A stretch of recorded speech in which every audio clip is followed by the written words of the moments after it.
This is Hawaii, the largest and the youngest island of the Hawaiian archipelago. Sorry about the name confusion. That's why many refer to the island not as Hawaii, but as the Big Island. The oldest part of the island appeared above the ocean about 1,000,000 years ago. The youngest appeared today. In the late 1700s, James Cook brought British naval vessels to this coast. He knew exactly where he was as he carried the most advanced navigational tool of the era. It was an accurate clock. He was actually on his way to Alaska. Back at the Admiralty in London, nobody had thought to mention Hawaii. They couldn't. It wasn't on any map at the time.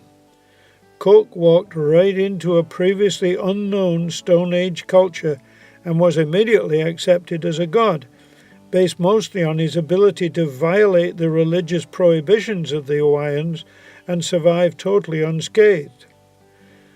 The savages, as he referred to them, had paddled from the volcanic Marquesas Islands in the South Pacific. The savages were also culinary experts. Cook finished up in a dish when he fell from grace. Molten lava can cool at different rates, and the texture of the resulting solid rock reflects this difference. Fast cooling produces this stuff, and it's wicked on bare feet. I'm cheating by using a concrete path in a resort. The only hazard here is from speeding electric golf carts. Slower cooling improves matters a bit, but not really all that much. None of this is easy to walk on anyway. Lava rock is really good for lots of building projects. It's light and strong.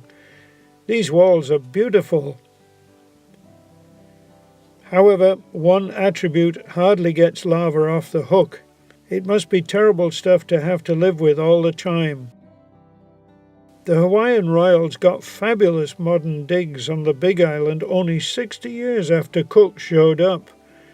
The palace is built of lava rock and was later plastered on the outside to give it the current appearance. The former society, based on a code of restrictions and prohibitions, was symbolized by signs like this. Cook's actions overturned the primitive beliefs, and to their credit, the Hawaiians abandoned their past in favor of hula dancing shows, tourists, and slack-string guitars. Meanwhile, of course, the ocean was continuously wearing away the coastal lava.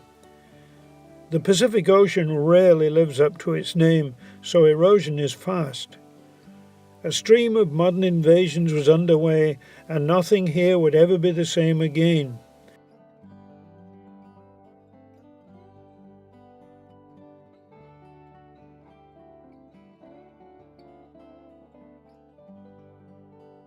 Pocket sand beaches pop up everywhere.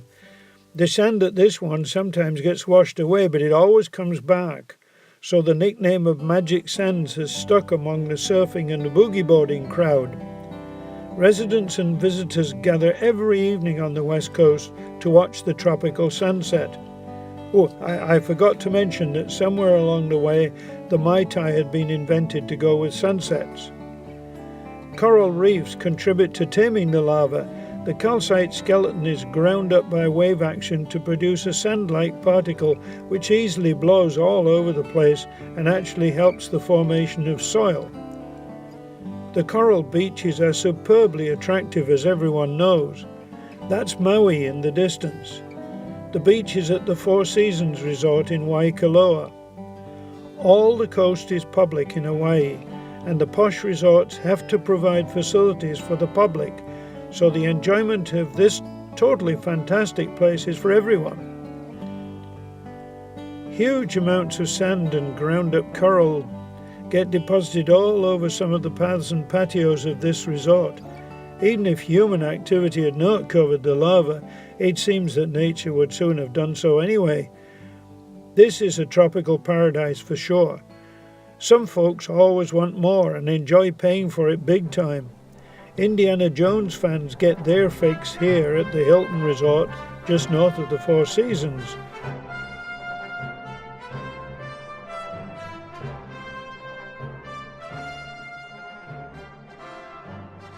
The pools are for all of us who dislike walking barefoot on lava, which is all there is just here on the coast.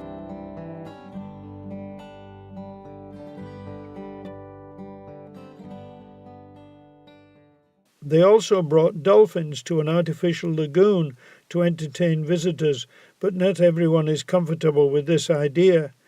What's in it for the dolphins seems to be the question many ask these days.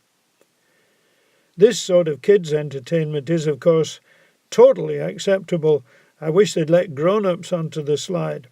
However, older visitors get plenty of enjoyment just walking through the coconut groves. Most of the lava has long ago been covered over in these places. Both human and natural processes have most likely conspired to defeat the pesky lava. At least the resorts removed the coconuts from the palm trees. An encounter with a falling coconut is totally inadvisable. Old hands look way up before settling into a good book here.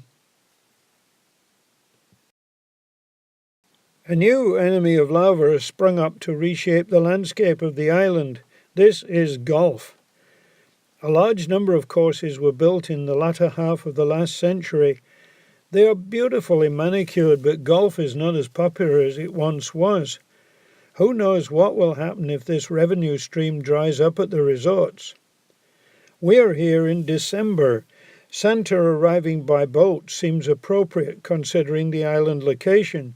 If you think these jolly inflatables look somewhat out of place, then you're right. However, you can even buy a natural evergreen tree flown over from the mainland if you're not on too tight a holiday budget. For others, there are Charlie Brown trees. Kailua has been here shortly after Cook arrived because it was the site of a good beach landing area. This is the home of the famous Ironman World Championship, which starts and finishes right here just behind the sea wall. No surprise, the sea wall is made of lava rock, of course. Right now, the local kids are making the most of this location and of the high tide at this moment. In the streets of the town, there's a festive atmosphere, which is repeated each month throughout the year. The first Christian church in all of Hawaii is over in the distance. Naturally, it's built of lava. It rains here, but usually the coastal strip escapes heavy rain. Golf courses, people, and the famous Kona coffee need lots of water, and they get it. The significant rainfall grinds down the lava, of course, and encourages the vegetation that provides the organic content to help soil formation. More on soil later. This is called the Village Stroll. It's a street market on a grand scale. Artists and artisans, of course, with very many stalls. It's not all Hawaiian print dresses and shirts. You can even buy a paddle for your outrigger canoe if you want one. The palace grounds are open. The building is a museum and is open every day. On the ocean side today, the Daughters of Hawaii put on a show. It's very folksy, and parts are in the Hawaiian language, which is probably a good idea. The translation of the state anthem, for example, might cause a few raised eyebrows. Amongst other things, it reflects a loyalty to the long-gone monarchy. They sing it anyway. There's a lot more to Hawaii than just the shore. The land rises significantly behind Kailua. These are the lower slopes of the extinct volcano Hualalai. People live up here well above the coastal heat. The town is Holualoa, originally settled by Japanese and Portuguese families who had previously come to work the sugar fields on the other side of the island. Sugar is no longer grown anywhere in the Hawaiian Islands. Well over 100 years ago, a Japanese immigrant imported coffee trees from Guatemala and kick-started the Kona coffee business. He could never have foreseen the amazing quality possible for coffee grown just here. The original families of Holualoa have dispersed now. The atoll remains and is still operational. It's pink now, but probably was not in its early days. These folk grow one of our favorite Christmas decorations in their gardens. They may be an indoor plant for us, but not here. Poinsettias grow quite large in their native habitat. The intense red bracts appear at the end of bare branches, and this is about the natural mature height of the plant. Many of the buildings in this town have been renovated and often repurposed. Some look rather elegant. This was once the doctor's place. This probably was always a church going by the windows, but maybe not. The former post office looks very Japanese even to this day. The mailboxes are certainly a reflection of a bygone era. Just look how many there are. This was once a busy town. If only we could know even a few of the stories they could tell about the messages that have passed through them. Symbolic of the Portuguese who settled here is the ukulele. The sugarcane workers brought this instrument, and it remains a popular instrument in Hawaii. They even spell it differently from the current usage away from the islands, which results in a different pronunciation. Anyway, it's Christmas in the United States, no matter what one's belief and background. Tinsel and tree lights never quite look right around coconut palms. The killjoys are out and about too. Apparently it's Christmas and no booze. In spite of this admonition, there's plenty going on according to the notice board. This may be the bargain of the lot. It's a used automatic bank machine. Surely it's not full. The high ground has recently regained popularity for new construction. This area above Kailua is popular for new development. No air conditioning required up here. It's really nice. Smooth roads sweep all over the island now. Crushed lava rock makes a great foundation. I'll stop this car right here. Although not easy to make out, the bump on the skyline is the 14,000-foot volcano called Mauna Kea. It's snow-covered. 9 very expensive astronomical telescopes are located up there. You're discouraged from driving up to them. Astronomers don't like company. Anyone can, however, drive on some lesser volcanoes. This is taken from Kohala, which is the oldest of the island's 5 volcanoes and almost certainly extinct. The land here is 1 million years old, and it's obviously lush grassland, not lava anymore. There's soil supporting this pasture, and nobody brought it here. Way down below is the Pacific Ocean, and to its left is a lava flow only 200 years old.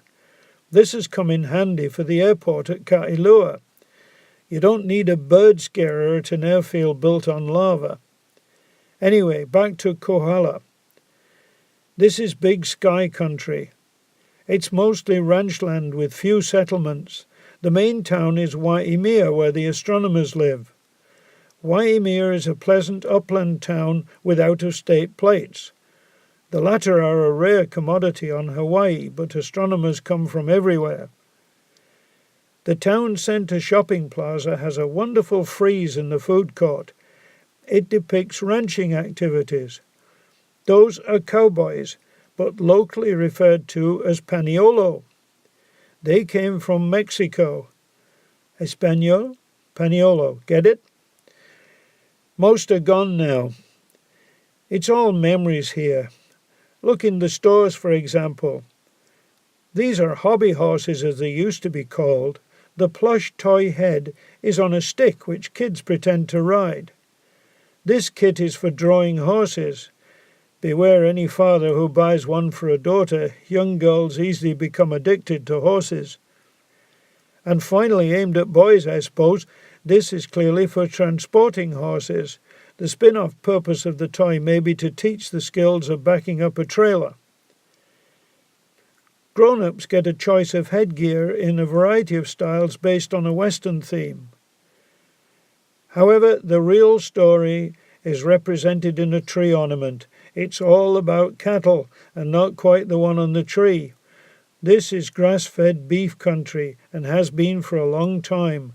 The ranch in question, the Parker Ranch, used to have an area equivalent to that covered by current-day Greater London. This is rich grassland overlaying the volcanic rock. Nobody put it here. Nature actually populated the lava and slowly built up the soil on which plant life can survive. Wait 1,000,000 years and surprising things can happen. Some of the island vegetation away from the shore is really very lush. Tranquil oases have been created by enthusiasts. Many plant and animal species have been brought here to populate the one-time barren landscape. Marine mammals made it all by themselves, of course. Humans are the only land mammal to arrive under their own steam. Remarkably, a few bird species made it unaided. One plant definitely arrived all by itself, the coconut palm, of course. Its seeds come incredibly well suited to ocean travel. On arrival, the shape allows for easy transport at least to the high water line. All the essentials of life are included, even water, and are ready to assist the early development of the seed. Lots of palm species were brought subsequently. They thrive, and their leaf structure is wonderfully designed to handle strong winds that can occur in the middle of the Pacific. Were this not the case, then the palm trees would all be destroyed in high winds, as the root structure is not particularly sturdy. It is likely this little guy, and many like him, hitched a ride in a cargo. He's a master of disguise and knows how to keep dead still when necessary, a real winning formula. Citrus grows here, but not all that well. In contrast, the hibiscus grows superbly well and has even been named the state flower. Well, the yellow one has anyway. This is Brugmansia. It does very well too, and is often referred to as Angel's Trumpet. It came from South America, but everything on Hawaii was brought from somewhere else. Another very striking import from South America is the bougainvillea. This is a vine, and it flowers throughout the year at this latitude. Very exciting colours, and found in the tropics everywhere around the world. So the lava is getting worn away and covered up. The creation of soil is so essential to plant life, it has to come first. Nutrients are drawn from the lava by mosses and later by grasses. Small particles from coral and ocean sand are needed, along with decaying organic matter. The decay process is the work of all manner of microscopic life. Somehow the incredibly interconnected ecosystems of the world deliver what's needed. All plants growing in the tropics do a good job of producing organic waste. This path is not naturally as clean as this. Ask the resort maintenance crew if you doubt it. They spend countless hours just clearing up plant debris, and one huge culprit in this regard is the palm tree. There are lots of them, and they've been around on the island long before humans arrived. We have a somewhat inflated image of our own role, when in fact we are little more than observers of the process. We might as well settle back and enjoy the sunsets. These were actually invented to keep tourists coming, and there's one a day, and it's always around 6 o'clock. Sunsets get photographed all the time, but spare a thought for the lava landscapes. In a few 100,000 years, they'll be gone. Posterity will be sorry you didn't take a photo, just for the record.